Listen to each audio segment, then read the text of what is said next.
मिली trust के Kashmir medical college एवं hospital project की संगे बुनियाद रखने की तकरीब में शिरकत करके मुझे बड़ी खुशी हो रही है। यह प्रोजेक्ट जम्मू कश्मीर में प्राइवेट इन्वेस्टमेंट तथा संसाधनों के निर्माण में एक महत्वपूर्ण कदम है।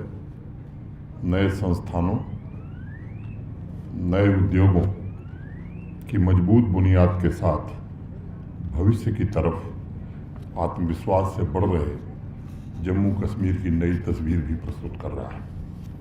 जैसा मेरे पूर्व बताया गया, 12 लाख स्क्वायर फुट के क्षेत्रफल में 1000 बेड का अस्पताल और 150 MBBS सीट वाले मेडिकल कॉलेज का निर्माण आज शुरू हो रहा है। मुझे बताया गया है और आपने सुना भी है कि 525 करोड़ रुपए की लागत वाले इस प्रोजेक्ट के माध्यम से 2000 स्थानीय युवाओं को रोजगार का अवसर मिलेगा प्रत्यक्षतः।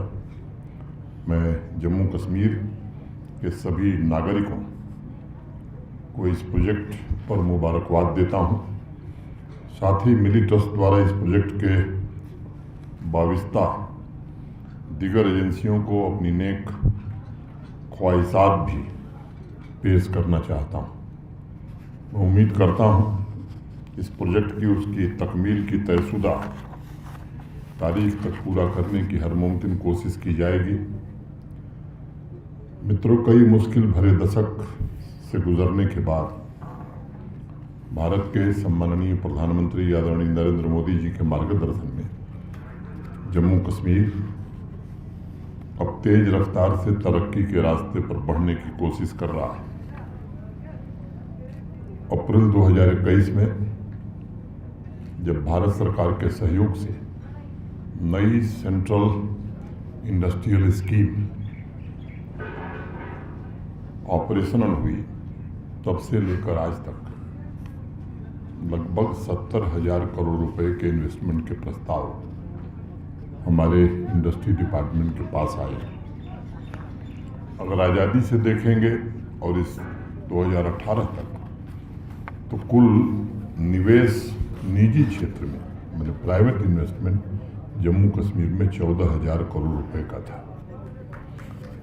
2 वर्षों में 70,000 करोड़ के प्रस्ताव हमारे पास आए हैं, जिसमें कई पर काम प्रारंभ हो गए हैं।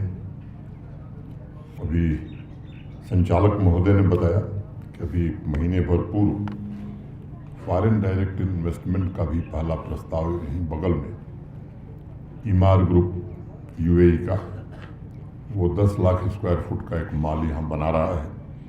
एक IT टावर यहाँ भी और एक IT टावर जम्मू में भी वो बनाएगा।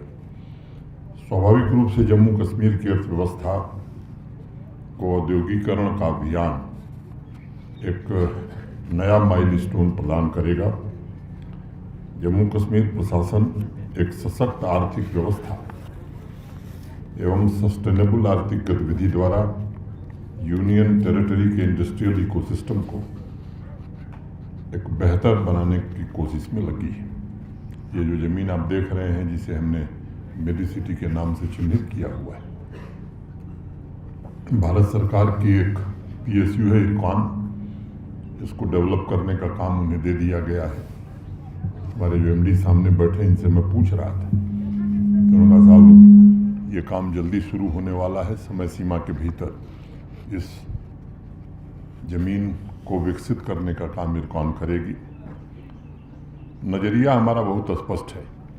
वैश्विक परिवर्तनों के बीच जम्मू कश्मीर के आवाम की आकांक्षाओं को पूरा करने के लिए कैसा खाका बनना चाहिए, इसकी प्रशासन शिद्दत से कोशिश कर रहा है। अनेक मोर्चों पर काम करते हुए बिजनेस और इन्वेस्टमेंट की संभावनाओं को पुनर्जीवित करने की हर संभव कोशिश की जा रही है। इन्वेस्टमेंट और डेवलपमेंट प्रोसेस स्वाभाविक रूप से पटरी पर आ गया है। तेज रफ्तार पकड़े, इसकी हर प्रकार से चिंता की जा रही है। इंडस्ट्री से जुड़े सभी लोग इस बात से सहमत होंगे कि इंफ्रास्ट्रक्चर डेवलपमेंट तीव्र आर्थिक विकास की पूर्व निर्धारित शर्त होती है।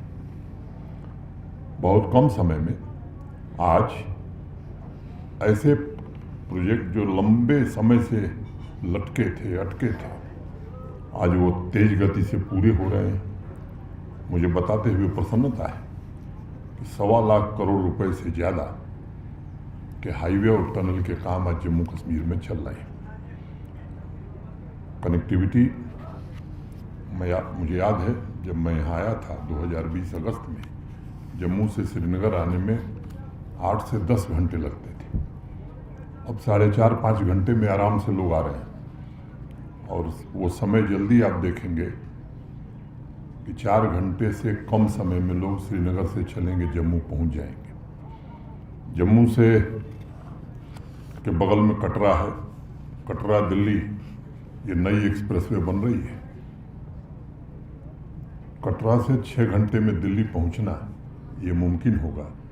तो मैं ये बात इसलिए कहना चाहता हूं कि अब कश्मीर से जम्मू, जम्मू से कटरा, कटरा से अमृतसर, अमृतसर से दिल्ली, ये 9 घंटे में पहुंचने की व्यवस्था बहुत कम समय में होने वाली है। और केवल दिल्ली नहीं, कश्मीर से कन्याकुमारी आगे भी जो एक्सप्रेसवे मुंबई की ओर बन रही है, कन्याकुमारी तक सड़क मार्ग से जाने का इंतज़ाम ये आने वाले 2-2.5 वर्षों में पूरा हो जाएगा। अगर मैं रेल कनेक्टिविटी की बात करूं तो दुनिया का सबसे ऊंचा आइकॉनिक ब्रिज चेनाब नदी पर बन करके तैयार हो गया है। इस वर्ष के अंत में कश्मीर कन्याकुमारी से रेल नेटवर्क के द्वारा भी जुड़ जाएगा। अगर मैं एयर कनेक्टिविटी की बात करता हूं, जब कल मैं एयरपोर्ट पर उतरा, जम्मू से आया, तो एयरपोर्ट के डायरेक्टर मिल गए मुझे। मैंने पूछा, उन्होंने कहा साहब अभी 88 मैंने 44 फ्लाइट्स आ रही हैं, 44 जा रही हैं। हमने कहा कम क्यों हो गया? कहा नहीं साहब, 2 मई से 63 लैंड करेगी और 63 टेक ऑफ करेगी, मैंने 126 international cargo, international flight, night operations. तो एक बेहतर स्थान जो हो सकता है इंडस्ट्री के लिए, वो कोशिश प्रशासन ने शिद्दत से की है और भारत सरकार का इसमें बड़ा ही सहयोग रहा है। अगर मैं बिजली की बात करूं तो आपके ट्रस्ट का संपर्क मधुबनी बिहार से है। देश में सबसे सस्ती बिजली जम्मू कश्मीर में हम देते हैं, ये बात हम कहना चाहते हैं। सबसे सस्ती, जिसकी आप कल्पना नहीं कर सकते हैं। कई लोगों के दिमाग में एक बात रहती है कि कश्मीर में जाना है, क्या होगा। तो जो गृह मंत्रालय है भारत सरकार का, उसकी जो संस्था है जो आपराधिक आंकड़ों को प्रस्तुत करती है, सबसे कम अपराध भी देश में जम्मू कश्मीर में ही होता है। ये बात मैं जानबूझ के कह रहा हूँ। इसलिए आपका मैं हृदय से पहले स्वागत करता हूँ और आपको आश्वस्त करता हूँ कि आपको कभी नहीं लगेगा कि ये आप मधुबनी में काम नहीं कर रहे हैं, दूसरी जगह काम कर रहे हैं। हर प्रकार की सुविधा, सहायता जम्मू कश्मीर प्रशासन और यहाँ की आवाम वो आपको जरूर उपलब्ध कराएगी। जम्मू कश्मीर में इंडस्ट्री द्वारा किया जा रहा इन्वेस्टमेंट प्रशासन और यूनियन टेरिटरी में जो एक नए प्रकार का आत्मविश्वास जगह है, उसका प्रतीक है। मिली ट्रस्ट मेडिकल एजुकेशन और हेल्थ सेक्टर में जाना पहचाना नाम है। पिछले 30 सालों में मिली ट्रस्ट ने दिल्ली में, बिहार में अनेक medical college, super speciality hospital, nursing, paramedical college, degree college, senior secondary school चला रहा। मैं मानता हूं कि श्रीनगर में मिली ट्रस्ट के Kashmir medical college and hospital की स्थापना हेल्थ केयर तथा मेडिकल एजुकेशन में एक नए अध्याय की शुरुआत होगी।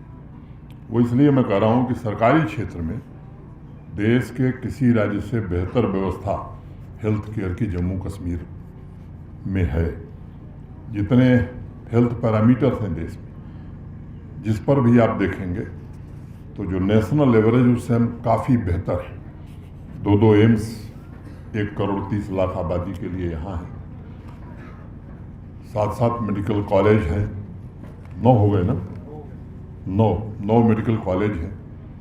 और दूसरी बात, अगर पर व्यक्ति स्वास्थ्य सेवाओं पर कितना खर्च किया जाता है इसका एवरेज निकालेंगे तो देश में एक भ्रम है कि केरल बहुत ध्यान देता है। मैं ये तथ्य जानबूझ के उद्धृत कर रहा हूँ कि देश में सबसे ज़्यादा हेल्थ सर्विसेज पर खर्च करने वाला राज्य भी जम्मू कश्मीर ही है, कोई दूसरा नहीं, सबसे ज़्यादा। और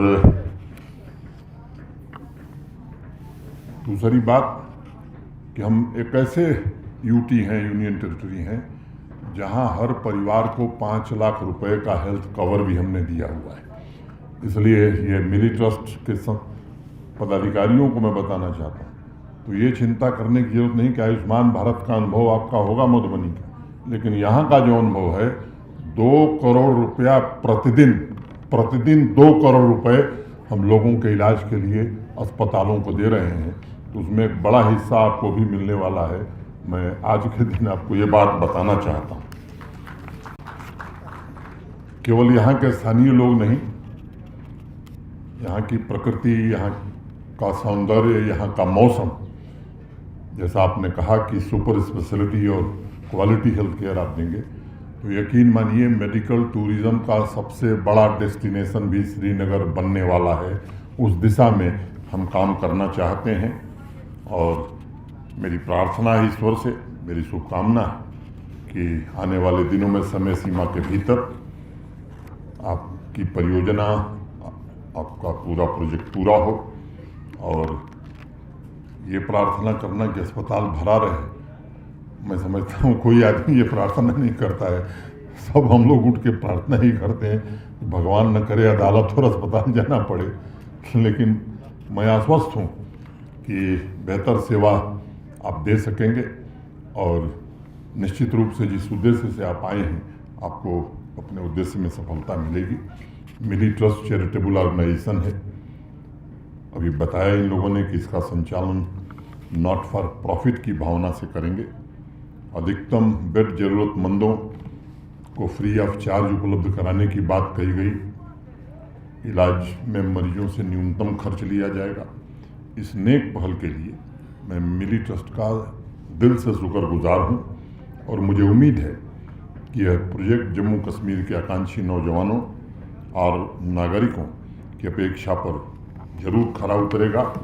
मैं फिर से भारत के सम्माननीय प्रधानमंत्री जी का विशेष रूप से आभार व्यक्त करना चाहता हूँ कि जो कभी सोचा नहीं जा रहा था वो सब अब ज़मीन पर, धरातल पर उतरने लगा है।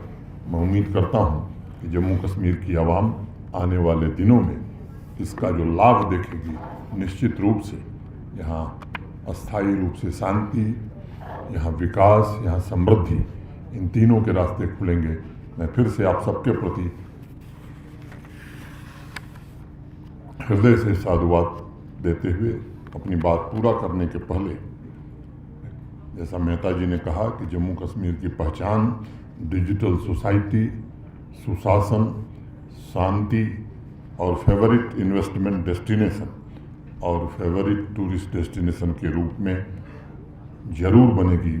पिछले 3 वर्षों की यात्रा, भारतवर्ष की विकास यात्रा पर अगर नज़र आप डालेंगे तो जम्मू कश्मीर नए सपनों, नई आकांक्षाओं और नए विकास की उत्सुक प्रेरणा के साथ एक स्रोत बनता जा रहा है। आज समाज का हर एक वर्ग तरक्की की राह पर चलना चाहता है। जम्मू कश्मीर को देश के विकसित यूनियन टेरिटरी के रूप में बनाने में हम सब मिलकर के काम करें। यही बात कहते हुए मैं अपनी बात पूरी करता हूँ। धन्यवाद। जय हिंद।